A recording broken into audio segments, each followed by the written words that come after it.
Shalom, saya Roli Sibarani, NIM 42325010. Di sini saya akan menjelaskan tentang activity diagram dan sequence diagram.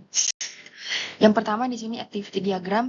Activity diagram adalah UML yang digunakan untuk memodelkan alur aktivitas atau workflow dari suatu sistem, termasuk urutan aktivitas, percabangan keputusan, dan proses yang berjalan paralel. Diagram ini digunakan untuk menggambarkan perilaku sistem secara dinamis. Lalu yang kedua ada sequence diagram. Sequence diagram adalah diagram UML yang digunakan untuk menggambarkan interaksi antar objek berdasarkan urutan waktu, dengan menampilkan pesan yang dikirim dari suatu objek ke objek lain untuk menjalankan suatu fungsi sistem. Di sini contoh dari activity diagram dari soal UAS. Yang pertama di sini ada 3 fungsi, yaitu login, melihat buku terbaru, dan meminjam buku. Pertama dari sequence activity login, di sini ada 2 aktor, yaitu user dan sistem. Di sini dimulai dari user atau pengguna membuka halaman login, setelah itu memasukkan username dan password, lalu sistem akan validasi data login. Setelah itu user masuk ke dashboard. Lalu yang kedua ada activity diagram melihat buku terbaru. Pertama, pengguna dimulai dengan mengakses menu buku terbaru, lalu sistem akan mengambil data 10 buku terbaru. Setelah itu sistem akan menampilkan daftar buku, lalu selesai. Lalu fungsi selanjutnya yaitu meminjam buku. Di sini dimulai dari pengguna memilih buku yang ingin dipinjam. Setelah itu, sistem akan melakukan pengecekan apakah buku tersedia. Di sini menggunakan relation. Jika tidak tersedia, maka buku menampilkan bahwa buku tidak tersedia.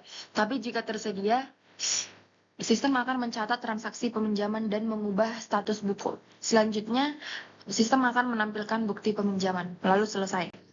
Di sini sequence diagramnya, yang pertama dimulai dari login.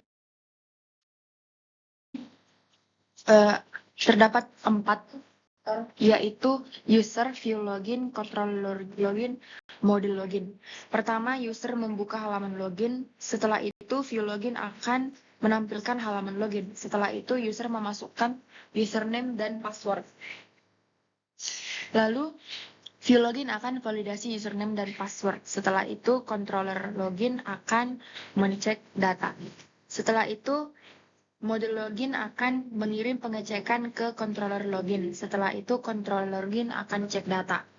Setelah itu, view login akan menampilkan halaman dashboard. Di sini sequence diagram melihat buku. Di sini ada 4 faktor, yaitu user, view login, view melihat buku, controller melihat buku, dan tabel melihat buku. Di sini pertama user login. Lalu view login akan menampilkan halaman utama. Setelah itu user akan mengakses menu buku. Setelah itu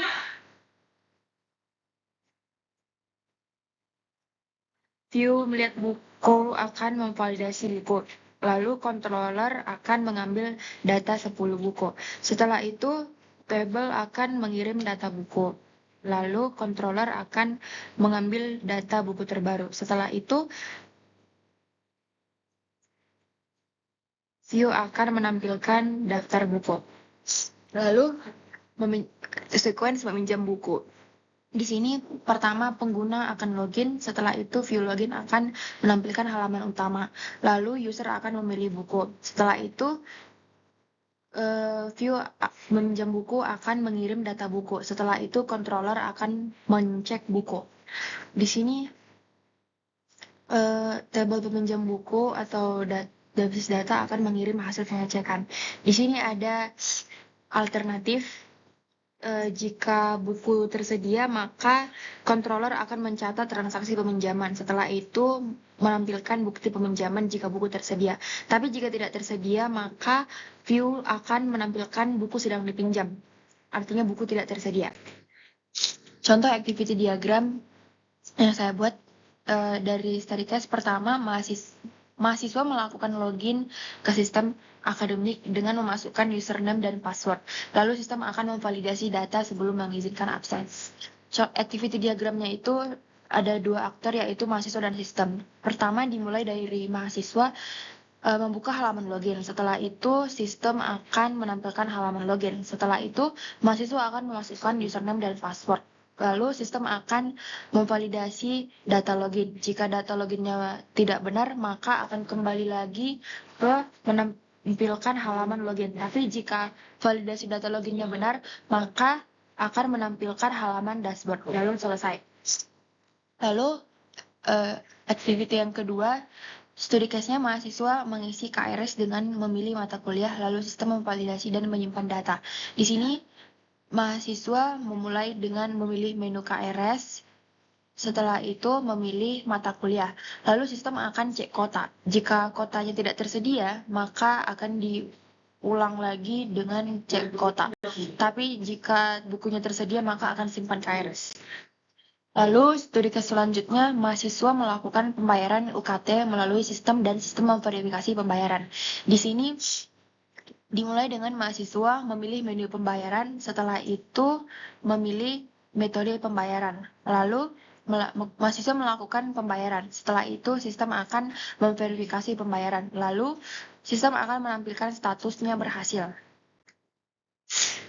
Di sini ada contoh sequence diagram yang saya buat, yaitu studi case-nya mahasiswa melakukan login ke sistem akademik dengan memasukkan username dan password. Sistem akan memvalidasi data sebelum mengizinkan akses. Di sini sekuensinya ada aktornya ada mahasiswa, view login, controller, dan modal. Pertama, mahasiswa akan membuka halaman login. Setelah itu, view login akan menampilkan form login. Lalu, controller akan mengirim username dan password. Setelah itu, view login akan mengirim data login ke model. Lalu, view akan meminta pengecekan data user ke model. Lalu, di sini view akan meminta data status user ke model. Lalu, view akan mengembalikan hasil validasi. Di sini ada alternatif. Jika status login berhasil, maka akan menampilkan dashboard. Tapi jika tidak berhasil, maka akan menampilkan pesan error. Sequence yang kedua yaitu studi case-nya mahasiswa melakukan pembayaran UKT melalui sistem dan sistem memverifikasi pembayaran. Sequence-nya itu dimulai dari mahasiswa membuka halaman pembayaran UKT. Lalu view akan menginput data pembayaran. Setelah itu mahasiswa akan mengirim data pembayaran. Di sini ada alternatif. Jika pembayaran berhasil, maka akan menampilkan pesan konfirmasi. Tapi jika pembayarannya gagal atau datanya salah, akan menampilkan pesan kesalahan. Contoh yang ketiga, studi case-nya mahasiswa memilih mata kuliah yang akan diambil pada semester berjalan. Kemudian sistem akan menyimpan KRS. Sequence diagramnya dimulai dari mahasiswa membuka halaman pengisian KRS, lalu menampilkan daftar mata kuliah. Setelah itu, mahasiswa akan memilih mata kuliah yang diambil, lalu controller akan mengirim data ke KRS. Lalu, controller akan mengirimkan data KRS ke model. Lalu, view akan mengembalikan hasil penyimpanan ke model KRS. Lalu, model KRS akan mengizinkan akses ke mahasiswa. Di sini ada alternatif. Jika KRS berhasil disimpan, maka akan menampilkan pesan konfirmasi. Tapi jika data salah atau KRS-nya gagal disimpan, maka akan menampilkan pesan kesalahan.